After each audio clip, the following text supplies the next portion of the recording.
जी आपके पास इसलिए भी आना चाहेंगे कि संसदीय परंपरा में, संसदीय भाषा में जिस तरह से हमने देखा है कि राष्ट्रपति का अभिभाषण बेहद महत्वपूर्ण माना जाता है, इसलिए भी किसी भी सरकार का अगले 5 साल का क्या रोड मैप होगा उसका खाका राष्ट्रपति रखती हैं देश के सामने, और उस पर तमाम विपक्षी दल और एक तरह से सरकार अपनी अपनी बातों को रखती है और फिर उस पर प्रधानमंत्री जवाब देते हैं। क्या जितना अहम राष्ट्रपति का अभिभाषण था उस पर विपक्ष की चर्चा थी, जो इतनी लंबी चर्चा चली, क्या उतना ही जरूरी आज जब प्रधानमंत्री बात कर रहे थे तो वो नहीं था? जिस तरह का माहौल था आज लोकसभा में, उस पर क्या कहेंगे आप?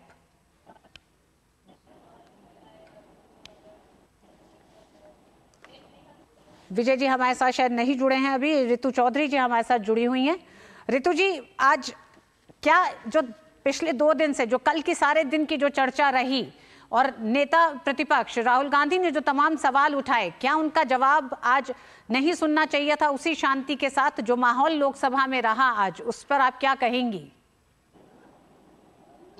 देखिए, प्रधानमंत्री जी जब भाषण देने के लिए उठे, उसके बाद जो है उन्होंने प्रधानमंत्री की गरिमा का ध्यान न रखते हुए लगातार जो है विपक्ष पर वार किए और कांग्रेस के बारे में ही लगातार वो बोलते रहे। जबकि राहुल गांधी जी ने जब भाषण दिया, तमाम उन्होंने देश के मुद्दे उठाए, चाहे वो अग्निवीर का मुद्दा हो, किसानों का मुद्दा हो, महिलाओं का मुद्दा हो, नीट का मुद्दा हो, हर मुद्दे को उन्होंने बहुत डिटेल से जो है वो डिस्कस किया और उसको उठाया। रितु जी आप अपनी बात रखिएगा, लेकिन पहला सवाल मेरा मुद्दों पर नहीं था। ये मुद्दे तो तमाम आपके द्वारा और विपक्ष के द्वारा उठाए गए, तो उसका जवाब तो प्रधानमंत्री को देना ही था। लेकिन हम ये कह रहे हैं, मेरा सवाल ये है आपसे कि आज सिर्फ ऐसा नहीं है कि सत्ता पक्ष बोल रहा था, प्रधानमंत्री बोल रहे थे और विपक्ष के जो तमाम कांग्रेस के नेता हैं या राहुल गांधी हैं सिर्फ सुन रहे थे। देश की 140 करोड़ जनता भी सुनना चाह रही थी। ऐसे में देश के लोगों ने आपको अपना जनप्रतिनिधि बना के जब संसद भेजा है, तो क्या आज जिस तरह का शोर शराबा हो रहा था, रितु जी मैं आपके पास आऊंगी, लेकिन उससे पहले क्योंकि आप राजनीतिक पार्टी से हैं, मैं विजय त्रिवेदी जी से बात करना चाहूंगी। विजय जी, संसदीय प्रक्रियाओं और प्रणाली को आप एक लंबे समय से देख रहे हैं, जान रहे हैं, जिस तरह का माहौल आज था, आज उस पर आप क्या कहेंगे? देखिए, आज जिस तरह का माहौल दिखा और खासतौर से सदन के नेता हैं प्रधानमंत्री, देश के भी नेता हैं, मुझे उम्मीद नहीं और मुझे याद नहीं आ रहा, मैं 30 साल से करीब 30-35 साल से पार्लियामेंट को देख रहा हूँ कि कभी भी ऐसा मौका आया हो कि प्रधानमंत्री को, जो सदन के नेता भी है और देश के नेता भी है, उनको बोलने नहीं दिया जाए और लगातार हंगामा होता रहे। यदि आपका कोई विरोध भी है तो एक बार आपने हंगामा कर दिया, एक बार नाराजगी जाहिर कर दी, लेकिन पूरे भाषण के दौरान आप हंगामा करते रहे। मुझे लगता है कि ये जो पिछले लोकसभा थी उसमें जो घटना हुई थी कि अविश्वास प्रस्ताव पर आपने के भाषण में जब प्रधानमंत्री बोल रहे थे तो आपने वॉकआउट कर दिया था, उससे भी ज्यादा शर्मिंदगी वाली बात है कि कोई विपक्ष जो है, संसद में कोई भी हो, कल आपने देखा होगा कि लोकसभा में विपक्ष के नेता राहुल गांधी जी बोल रहे थे, बहुत सारी बातें उन्होंने की, बीजेपी की तरफ से कुछ आपत्तियां भी थी, वो आपत्तियां भी जाहिर की गई, लेकिन बहुत शांतिपूर्ण तरीके से उनके 90 मिनट के भाषण को पूरे सदन ने सुना। वो बहुत अच्छी बात थी, ऐसा होना ही चाहिए। लेकिन प्रधानमंत्री के भाषण, ये तो पार्लियामेंट्री डेकोरम की भी बात है, पार्लियामेंट्री प्रोटोकॉल की भी बात है कि जब प्रधानमंत्री बोल रहे हो, क्योंकि वो सबके प्रधानमंत्री है, उनके भाषण में लगातार 90 मिनट तक आप उस भाषण में शोरगुल करते रहे, हंगामा करते रहे और प्रधानमंत्री के भाषण को नहीं सुनने दें, ये संसदीय परंपरा के अनुकूल तो किसी भी हालत में नहीं कहा जा सकता। और दूसरा, मुझे कोई ऐसा बड़ा कारण नहीं लगा, ऐसा कोई कारण नहीं लगा कि आपको प्रधानमंत्री का इस पर विरोध करने का जरूरत पड़ी हो कि इतना शोरगुल करना पड़ा। ऐसी कोई घटना पिछले 4 जून से आज 2 जुलाई हुई है, इसके बीच में हुई हो जिसका जवाब प्रधानमंत्री ने नहीं दिया। जिन चीजों पर वो चर्चा कर रहे थे, इस पर पिछले लोकसभा में चर्चा हो चुकी है, जिन नई बातों की चर्चा कर रहे थे उस पर भी प्रधानमंत्री जवाब दे रहे थे। और हो सकता है आपको पसंद ना हो जवाब, हो सकता है आप उनकी बातों से नाराज हो सकता है आप उनके जो संसद की सरकार की जो कार्यक्रम है उससे नाराज हो, लेकिन फिर भी प्रधानमंत्री को सुनना ये संसदीय परंपराओं में माना जाता है, प्रोटोकॉल में भी माना जाता है। मुझे तो याद नहीं आ रहा कि कभी कोई भी पार्टी, बहुत सारी पार्टियां विपक्ष में रही हैं, सत्ता में तो आते जाते रहते हैं, प्रधानमंत्री भी बदलते रहते हैं, लेकिन ये पहली बार मैंने ऐसा देखा कि नॉन स्टॉप, इसको कहते हैं अनइंटरप्टेड हंगामा, जो सदन में देखा। रितु जी, इसी पे चाहूंगी आपका जवाब।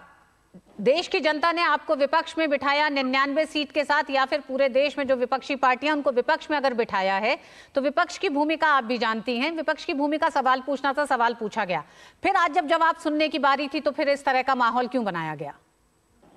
देखिए, मैं आपसे रिक्वेस्ट करूंगी कि जैसे शांति से आपने विजय त्रिवेदी जी की बात सुनी, आप मेरी भी सुनेंगी और मुझे पूरी बात कहने का मौका देंगे।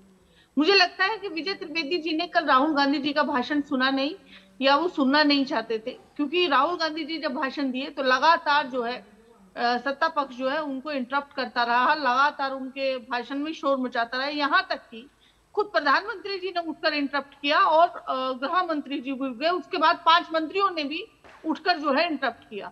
तो राहुल गांधी जी जब भाषण देते हैं उसको लगातार जो है केवल आपके प्रधानमंत्री, गृह मंत्री, आपके मंत्री को मंत्रिमंडली नहीं, बल्कि जो है आपके कैमरामैन, आपका संसद टीवी, आपके स्पीकर लगातार उनको जो है डिस्टर्ब करते हैं। उनका चेहरा रितु जी एक तो समस्या ये है, रितु जी आपके या मेरे प्रधानमंत्री नहीं है।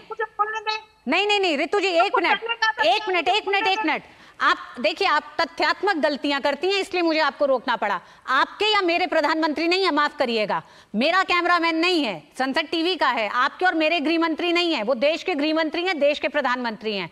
तो आप एड्रेस सही तरीके से करें, बाकी कोई समस्या नहीं है, अपनी बात पूरी करें आप। तो लगातार राहुल गांधी जी का माइक जो है बंद किया गया, उनका चेहरा जो है कैमरे पे से हटाया। इस पर आपने सवाल उठाया, कल लोकसभा अध्यक्ष ओम बिरला ने बहुत स्पष्ट कहा, तो इस तरह की बातें आप कृपया न दोहराएं, क्योंकि आपके सांसद भी, नेता प्रतिपक्ष भी इस तरह के गैर जिम्मेदाराना बयान दे रहे थे, जिसका एक तरह से विरोध भी करा गया। और ओम बिरला ने बहुत साफ, लोकसभा अध्यक्ष ने कहा कि इस तरह के आरोप लगाना ठीक नहीं है।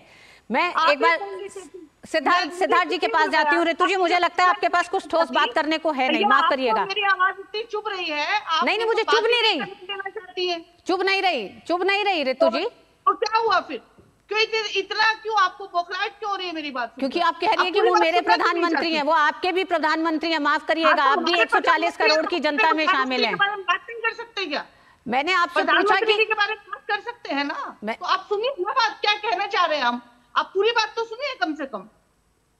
हमने कहा कि राहुल गांधी जी के भाषण को लगातार जो है डिस्टर्ब किया गया, उनका जो है भाषण जो एक्सपांड किया गया, उनके भाषण के हिस्से हटाए गए। उसके बाद जब आज प्रधानमंत्री जी बात करते हैं, वो कहते हैं कि एक जो है बालक विलाप चल रहा है। उनको पता नहीं कि लोग जो है लोकतंत्र में जो विपक्ष का नेता होता है उसको किस प्रकार से संबोधन किया जाता है। ठीक, बालक बुद्धि पे आपकी आपत्ति है, बालक बुद्धि जैसे शब्द पे आपकी आपत्ति है। सिद्धार्थ जी बताएंगे। सिद्धार्थ जी, बालक बुद्धि कह के प्रधानमंत्री नरेंद्र मोदी ने आज राहुल गांधी को संबोधित किया है, जिस पर रितु जी की आपत्ति है।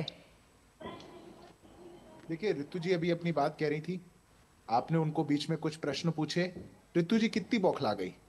रितु जी अगर 3 मिनट इस चैनल पर आज बोले और मैं लगातार यहाँ पे बोलता रहूं, तो रितु जी की क्या हालत होगी मैं सोच भी नहीं सकता। आज देश की संसद में यही हुआ कि आपके साथ तो सब कुछ है ना, मुझे बोलने दीजिए आप, और फिर देखिए आप उठ के भागते हैं कि नहीं भागते हैं। रितु जी, आपको मैं भागते हुए दिखा दूंगी सिद्धार्थ यादव यहाँ से। आप मुझे लगातार 30 सेकंड दे दो बोलने के लिए। अब रितु जी, आपकी बदतमीजी का जवाब मैं बदतमीजी से नहीं दे पाऊंगा। मेरे पास 2 मिनट है, आप मेरे को अवसर दीजिए। मेरे को आप बोलने का अवसर दीजिए। आपको सुन लिया ना, आप ही नहीं बोलते रहेंगे। आपको अगर देश में 99 सीटें आ गई हैं तो अधिकार नहीं मिल गया कि आप तानाशाही करेंगे। इस अपने अहंकार और घमंड से बाहर निकलिए और वास्तविकता पर आइए। कोई जिम्मेदारी आपके कंधों पर भी है। ऐसा नहीं है कि आप लोग जिम्मेदारी से विहीन है, ऐसा नहीं है आप लोकतंत्र से ऊपर है। देश के प्रधानमंत्री सदन में बोले और आप लोग हिम्मत ना कर सके उनको सुनने की, और फिर टीवी चैनल पर आप बैठ करके किसी और प्रवक्ता को ना सुन सके। आपकी इस असहिष्णुता को देश की जनता देख रही है, आपकी इंटॉलरेंस को देश की जनता देख रही है। देश की जनता आपको देख रही है, तभी तो आपको जवाब मैं आग्रह करूंगा, मैं ऐसे डिबेट में पार्टिसिपेट नहीं कर सकता। या तो सिद्धार्थ जी, रितु जी जब आपकी बारी आएगी। रितु जी, अभी आपने एक सवाल उठाया था बालक बुद्धि को लेकर, मैंने उस पर उनसे जवाब पूछा है, आप उनका जवाब नहीं सुनना चाह रही हैं। वो जवाब दे दे, मैं फिर आपके पास आ जाऊंगी, फिर आप एक सवाल करिएगा। क्या समस्या है इसमें? सिद्धार्थ जी अपना जवाब तो देने दीजिए ना। सिद्धार्थ जी को एक सवाल आपने पूछा है। जी सिद्धार्थ जी, अब यही इन लोगों की समस्या है। जब जवाब देने लगो तो ये वॉकआउट करके बाहर चले जाएंगे। जब प्रधानमंत्री जवाब देने लगे तो लगातार प्रोटेस्ट। कब हुआ हमारे संसदीय इतिहास में देश में सदन का नेता हमारी सदन में खड़े होकर के कुछ बोले और प्रतिपक्ष के नेता के इशारों पर वेल में सारे सांसद उतर आए, लगातार प्रोटेस्ट चलता रहे जब तक वो बोले, तो आपको ये कैसे पता था कि प्रधानमंत्री बोलने वाले हैं कि हमको उनको प्रोटेस्ट करना है? किस बात का था प्रोटेस्ट? किस बात पर आप चिल्लाना चाह रहे थे? आपने सवाल पूछे, सबने आपको शांति से सुना, पर प्रधानमंत्री ने या किसी मंत्री ने बीच में खड़े होकर के आपकी किसी फैक्चुअल गलती को अगर ऑब्जेक्ट करके आपको ठीक किया, जिस पर माइंडेड आपने माफी मांगी, एमएसपी के विषय को आपने विड्रॉ किया, जब आप ऐसा कर सकते हैं और आपको ऑब्जेक्ट किया तो बहुत चुप गया, पर प्रधानमंत्री अगर बोलेंगे तो कैसे सुना जाएगा? और फिर रितु जी को कैसे पता लग गया कि प्रधानमंत्री ने बोला? अरे आप तो हल्ला मचाने वालों में से थे। मैं मानता हूं यह दुर्भाग्यपूर्ण है। रही बात प्रधानमंत्री ने क्या बोला, आपको जो बोला गया उसको जाकर के रिफ्लेक्शन में करिए, सोचिए जरा। अगर आप इस देश की संसदीय मर्यादा को तार तार करेंगे, लोकतंत्र को तार तार करेंगे और तानाशाही फैलाएंगे कि आप संसद नहीं चलने देंगे, प्रधानमंत्री को नहीं सुनने देंगे, जो अभूतपूर्व है, तो आपको बालक बुद्धि नहीं कहा जाएगा तो क्या कहा जाएगा? विजय त्रिवेदी जी, विजय त्रिवेदी जी, कल जिस तरह से राहुल गांधी ने एक तरह से एक जनादेश के बाद देश के हिंदुओं को हिंसक कहा अपने पूरे उस चर्चा के दौरान, उसमें क्या आपको लगता है कि आज कांग्रेस को लगता था कई ऐसे मसले हैं जिस पर प्रधानमंत्री नरेंद्र मोदी खुलकर बोलेंगे और यही दिखा भी हमें, चाहे वो हिंदुत्व की बात हो, हिंदुत्व को हिंसा से हिंदुओं को जोड़ने की बात हो और तमाम ऐसे मसले, अग्निवीर की बात हो या फिर एक भ्रम फैलाने की बात हो, जिस पे स्पष्ट और कड़े शब्दों में प्रधानमंत्री ने कई बातों को रखा। बिल्कुल ठीक बात है रितु जी, जो बात यही थी। देखिए, क्या प्रधानमंत्री बोल रहे, ये शायद वो एक्सपेक्ट कर रहे थे कि कल जो राहुल जी ने जो सवाल खड़े किए हैं उनके जवाब ज्यादा ठोस तरीके से मिल सकते हैं प्रधानमंत्री से। शायद ये बात को ध्यान में रखते हुए एक हंगामा किया गया। मैं समझता हूँ कि कोई भी जो है प्रश्न करता है, सवाल कर रहा है, मैं निजी टिप्पणियों पर नहीं जाता हूँ, रितु जी के पास अधिकार है वो मुझ पर भी निजी टिप्पणी करे। मैंने यही कहा था कि राहुल जी जब बोल रहे थे तो मंत्रियों ने आपत्ति अपनी दर्ज कराई थी, कल की तरह से हंगामा नहीं था। मुझे तो पता नहीं कि रितु जी देख रही थी कि नहीं देख रही थी, कल और आज में कितना फर्क था कि आज पूरे 2 घंटे हंगामा होता रहा, शोर होता रहा, और कल उनके ऑब्जेक्शंस थे। ऑब्जेक्शंस आज भी किए जा सकते थे, बल्कि मैं तो उम्मीद कर रहा था कि जैसे हाथरस की घटना हुई तो विपक्ष के नेता की जिम्मेदारी थी कि वो प्रधानमंत्री जी को रोककर कहते कि साहब ये मुझे खबर मिली है, ये जानकारी मिली है, इस पर क्या सरकार की प्रतिक्रिया है या क्या रेस्पॉन्स है, लेकिन वो तो नहीं आया। उसके अलावा जो बातें हुई तो प्रधानमंत्री जिन बातों का जवाब दे रहे वो आप ही के सारे सवालों का जवाब दे रहे हैं ना जी। रितु जी, सवालों का जवाब आप नहीं तय कर सकते, आप नहीं तय कर सकते संसद में ध्यान रखने की जरूरत होगी, क्योंकि देश उस आचरण को भी देख रहा है। देश देख रहा है कि किस तरह से विपक्ष को एक रचनात्मक भूमिका के लिए देश की जनता ने चुन के संसद भेजा है। हालांकि प्रधानमंत्री ने अंत में कहा कि सच को आज पुरजोर तरीके से बोलने का एक आनंद ही दूसरा था। देखिए, यही तो विडंबना तो यही है कि प्रधानमंत्री जी अपने पद की गरिमा ही नहीं रखते हैं और कहते हैं कि झूठ जो है, झूठ को इतने अच्छे तरीके से परोसते हैं और बाकायदा जो है एक एक्टर की तरह पूरा नौटंकी करके उन्होंने जो है एमएसपी पे आपको अपना बयान वापस क्यों लेना पड़ा रितु जी? एमएसपी पे अपने बयान से वापस क्यों लौटना पड़ा? एमएसपी से अपने बयान पे क्यों वापस लौटना पड़ा? माफ करिएगा रितु जी, समय कम है, लेकिन कई ऐसे सवाल हैं जिनका जवाब आज न सिर्फ प्रधानमंत्री ने संसद में दिया, लेकिन देश के लोगों को भी विपक्ष और सत्ता पक्ष के आचरण का एक तरह से साक्षात एक पूरा उन्होंने व्यवहार देखा कि किस तरह से संसद को चलना चाहिए। देश आज सुनना चाहती थी कि प्रधानमंत्री नरेंद्र मोदी क्या कह रहे हैं। देश ने सुना भी, उस हो हल्ले को भी सुना जो विपक्ष ने लगातार मचाया उस दौरान। बहुत बहुत धन्यवाद आप तीनों का ही हमारे साथ इस चर्चा में शामिल होने के लिए। वक्त एक छोटे से ब्रेक का है, ब्रेक के बाद होंगी कुछ और खबरें।